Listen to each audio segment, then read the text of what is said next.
All right, let's get into our webinar of the day. As I said yesterday, where your focus goes, your energy flows. What we think about, we bring about. And our subconscious mind accepts whatever we choose to believe, and then it reflects itself on how our life is lived out. And up till now, I've been really positive about what you think about in the morning. I want to go the other direction. You know the expression, fear of loss is a greater motivator than desire for gain. You know, that you're more likely to fight hard not to lose $1,000 than you are to work hard to earn $1,000. If you have $1,000 in your hand, somebody's trying to grab it, you're going to hold on to that a lot tighter than you would if somebody then you would work towards it. At least that's the theory that has always been put out there. Well, we've been talking about your daily fuel as the positives. What do you want? Why do you want it? Focus on that. But I want to touch on the other side. What if you don't get it? What if you fail? What if you continue to earn a disappointing level of income? What then happens to your life? What if you don't?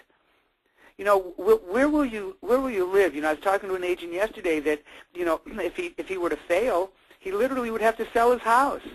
Might lead to a breakdown in relationships. You know, it would. I've had this conversation with some agents who absolutely break into tears, like the gentleman on the screen, if they think about what happens if they don't. Now, how does that fuel you daily? Well, knowing that you have the path, you know what to do, that you are working to prevent that from happening. Whenever I meet top agents, people doing 100 transactions or more, people making $250,000 or more, I often will ask, why? Why do you do what you do? And one agent told me that, you know, her family expects her to be a success. She's always been number one at whatever she did. Another person told me that he remembers his father sitting at the dining room table crying. He remembers his father crying. And he remembers asking his father why he was crying, and his father said, because I can't support the family, because I can't put food on the table.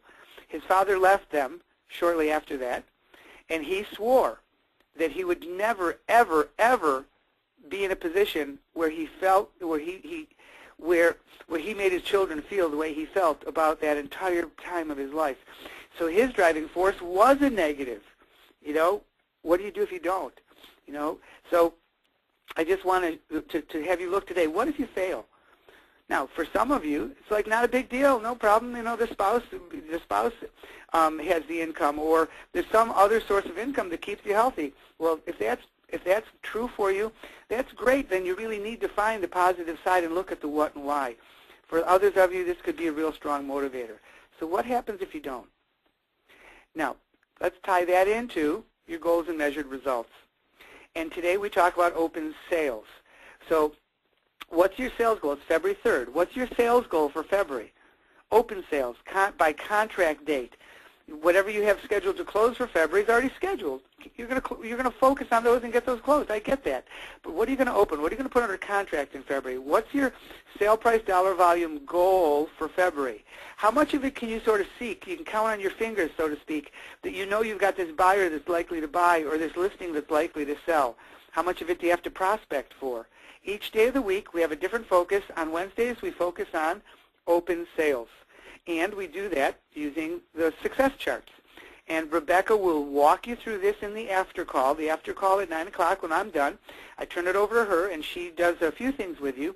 But in the after call, she will absolutely go over with you how to look at your goals, and then look at your sales record, add new sales, look at your sales dollar volume, see that what you've got as a goal set for the week, and then, or for the month rather, and where you're doing, and pose the questions about where you, if you can see where that might come from, and take a look at your cash flow, which also can be a motivator. So Rebecca will walk through you with that on the after call. And I'm going to be calling somebody later today to go over charts. And I invite any of you to call Rebecca or me to go over your charts with you to make sure you've set those up in the best way possible to keep you motivated and focused. Okay, daily priority for Wednesday is marketing. Okay? It's a priority each day of the week. Wednesdays is marketing. Why? Because marketing is a substantial part of your business. And the goal of marketing is for you to be top of mind in your markets by establishing your brand. So when somebody sees this postcard at a glance, They know that's Irene who sells real estate. That's Irene who's one of the, if not the top agent in Mendon and Honeywell Falls, which is the area where she sells. Her name, her brand is associated with a successful real estate experience. Irene Bennett, oh yeah, that's that realtor who does all that business, you know, in Honeywell Falls and Mendon. Your brand is associated, and you create that association with your marketing. Now, there's a lot of different marketing choices, but today we're going to focus on the second one there, which is farming marketing, because we are talking about farming right now. So as opposed to yesterday when we talked about choosing a farm and doing a CMA drive around, previewing homes, and pursuing expireds with respect to the do not call laws, today we're talking about marketing. So I want to talk about how you kick off the marketing, and then tomorrow I'll talk about the follow-up pieces on the marketing.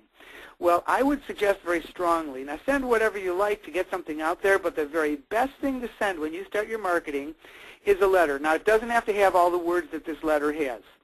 Okay, this letter for the daily coaching clients, this will be, Rebecca, can you see if you can post this as today's giveaway, both this and the other piece I'm going to show them right now. You know what it is. It's a letter. The reason I wrote so much here is to give you lots of ideas.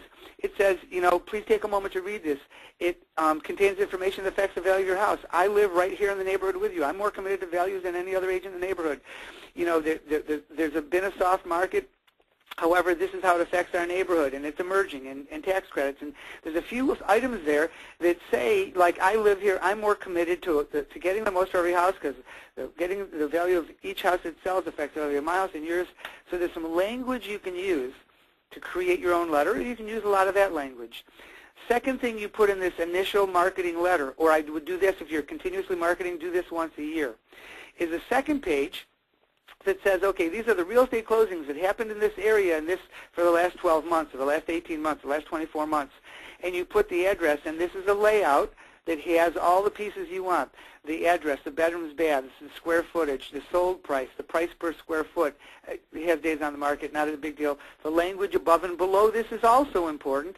You might also notice there's no house numbers, just street names, so that a little less possibility somebody would get upset that you used their house. This is a mocked up one, so it's not real addresses or data. But those two pieces are the best way to kick off your marketing, because you know what that says? That says, I know what's going on here, I watch what's going on here, I care about what's going on here, I'm committed to what's going on in this neighborhood, I'm your realtor. You know, I'm not going to teach you how to fix your roof or plant a garden. I'm going to be there when you want to get the most for your house. I've got a pocket full of, I continue to look for a pocket full of buyers and potential listings so that I can put deals together to help us get the most for your house.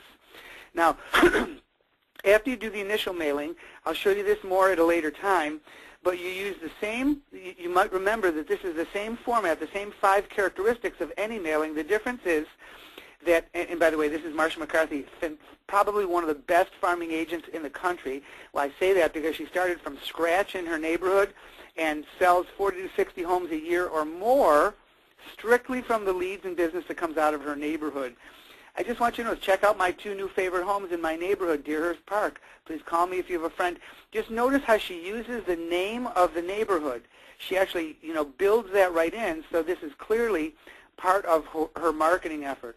Do you know a home for a buyer in my neighborhood? Do you know a buyer for one of my neighborhood houses? Please call for further information about any home in Deerhurst Park. Okay? On the back of the postcard, now is the right time to call me, Marsha McCarthy. Kenton's proven #1 real estate agent. Now, before you can say that, you can say something else. But just notice in each piece of her language, she makes reference to being her neighborhood and mentioning it. I call this a market message from your voice, whereas on your sphere of influence mailings, you do a personal message. This one is a market message. You know, as opposed to the relevant message from your voice, it's a personal message on your normal mailings. Okay?